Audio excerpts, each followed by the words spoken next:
Welcome to our spoken English. నా Aravind Subbarao. Newspaper reading ద్వారా English నేర్చుకుందాం ప్రోగ్రాంలో ఈరోజు Biden dropped out from the race. Biden election race నుంచి తప్పుకున్నారు. ఆ న్యూస్ ఏంటో మనం ఇప్పుడు చదివి తెలుసుకునే ప్రయత్నం చేద్దాం. Biden drops out of race endorses Kamala Harris. Biden ఎన్నికల పోటీ నుండి తప్పుకుంటున్నట్టుగా ప్రకటించారు. And endorses Kamala Harris. ఆయన తర్వాత ఆ పార్టీ క్యాండిడేట్గా కమలా హారిస్ని ఆయన సపోర్ట్ చేస్తున్నారు. ఈ సేస్ ఆయన అన్నారు, the decision was made in the best interest of the party and country. రాష్ట్రం కోసం, దేశం కోసం, ఆయన పార్టీ కోసం ఈ డెసిషన్ తీసుకున్నట్టుగా చెప్పారు. యాక్చువల్గా which comes amid escalating pressure from Democratic allies. Democratic కూటమి నుంచి పెరుగుతున్నటువంటి ప్రెషర్ వల్ల ఆయన ఈ నిర్ణయం తీసుకోవాల్సి వచ్చింది. యాడ్స్ దట్ ఇంకేమన్నారంటే, he will complete the reminder of the term. ఈయన పదవీ కాలం వచ్చే జనవరి 20వ తేదీ వరకు ఉంది. ఆ పదవీ కాలాన్ని మాత్రం ఆయన కంటిన్యూ చేస్తానని, నెక్స్ట్ ఎలక్షన్స్కి మాత్రం పోటీ చేయబోనని ప్రకటించారు. ఆ న్యూస్ ఏంటి ఇప్పుడు చదువుదాం మనం. US president Joe Biden dropped out of the 2024 race for the White House on Sunday. Joe Biden America అధ్యక్షుడైనటువంటి జో బైడెన్ 2024లో అమెరికాకు జరిగేటటువంటి ఎలక్షన్స్లో వైట్ హౌస్ కోసం, అంటే అమెరికా అధ్యక్ష పదవి కోసం జరిగే ఎలక్షన్స్ కోసము పోటీ నుండి ఆయన ఇప్పటివరకు ఆ పోటీకి ఉన్నట్లుగా ఉన్నారు. ఇప్పుడు డ్రాప్ అయినట్లు ప్రకటించారు Sunday. Ending his bid for reelection following a disastrous debate with Donald Trump. మొన్న డొనాల్డ్ ట్రంప్తో జరిగినటువంటి ఒక డిబేట్లో ఆయన ఫెయిల్ అయినందువల్ల అక్కడి నుంచి కొత్త డౌట్స్ స్టార్ట్ అయ్యాయి. That raised doubts about his fitness for office under 4 months before the election. 4 నెలల ముందుగానే, ఎలక్షన్కి 4 నెలల ముందుగానే ఆయన ఫిట్నెస్ మీద వాళ్ళ సొంత పార్టీలో కూడా డౌట్స్ రైజ్ అయిన కారణంగా ఆయన ఈ పోటీ నుంచి విరమించుకున్నాడు. Mr. Biden said he was endorsing Vice President Kamala Harris as the Democratic nominee for the 2024 elections. Mr. Biden said, ఏం చెప్పారంటే, he was endorsing, ఆయన వైస్ ప్రెసిడెంట్ కమలా హారిస్ని ఆమోదిస్తున్నట్లుగా, ప్రెసిడెంట్గా పోటీ చేయడానికి ఆమోదిస్తున్నట్టుగా, ఎవరి తరఫున, వాళ్ళ సొంత పార్టీ డెమోక్రటిక్ నామినీగా 2024 ఎలక్షన్లో పోటీ చేయడానికి ఆమెను ఆమోదిస్తున్నట్టుగా బైడెన్ తెలియజేశారు.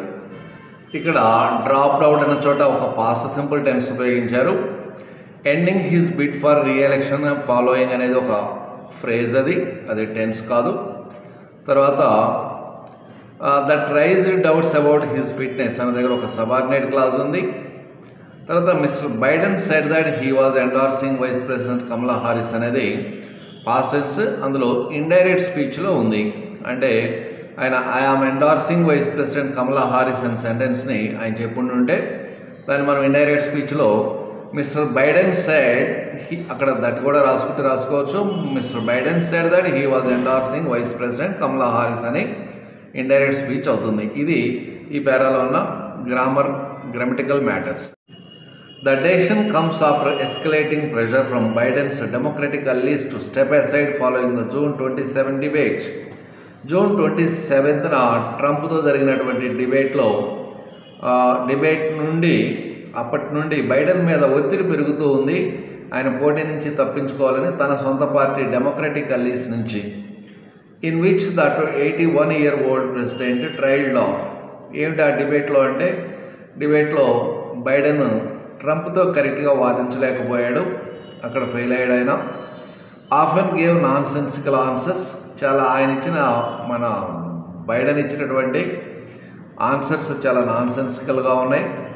And fail to call out the former president's many falsehoods. అలాగే ఫార్మర్ ప్రెసిడెంట్ చేసినటువంటి చాలా అసత్యాలను ఈయన కరెక్ట్గా ఖండించలేకపోయాడు, కాల్అవుట్ బయట పెట్టలేకపోయాడు. ఈ కారణం చేత ఆయన మీద ప్రెషర్ పెరిగింది పోటీ నుంచి తప్పుకోవాలని. ఇక్కడ కమ్స్ ఆఫ్టర్ అని చోట కమ్స్ అనేది ప్రెజెంట్ సింపుల్లో ఇవ్వడం జరిగింది. తర్వాత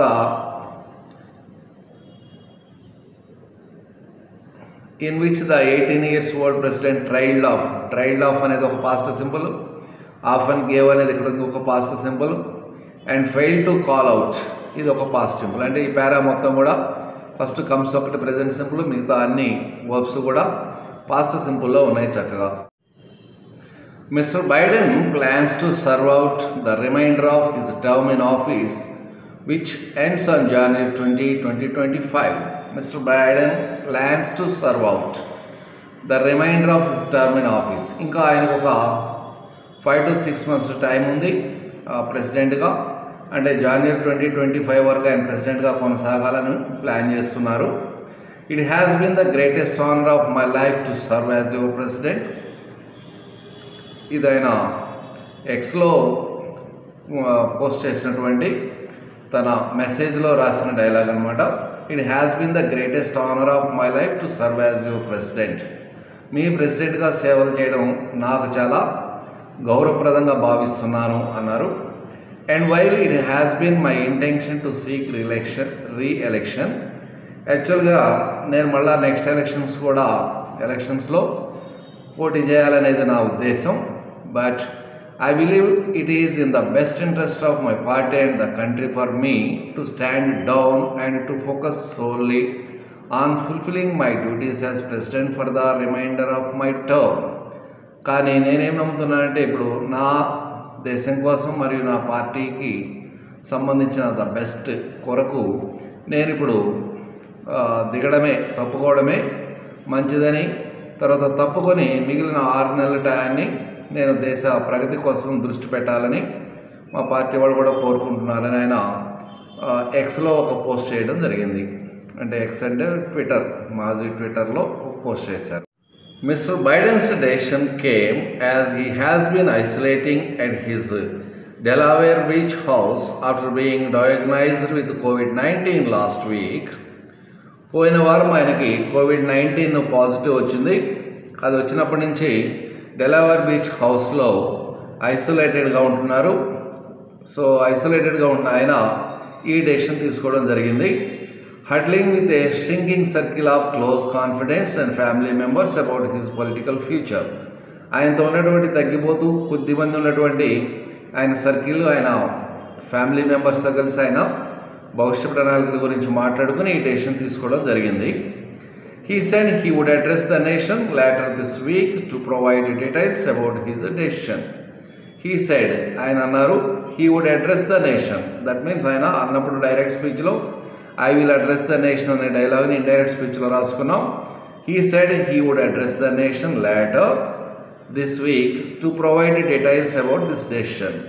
ఈ డెసిషన్ గురించి మిగతా వివరాలు చెప్పడం కోసం ఆయన నెక్స్ట్ వీక్లో ఒక జాతిని ఉద్దేశించి ప్రసంగిస్తానని చెప్పి ఉన్నారు.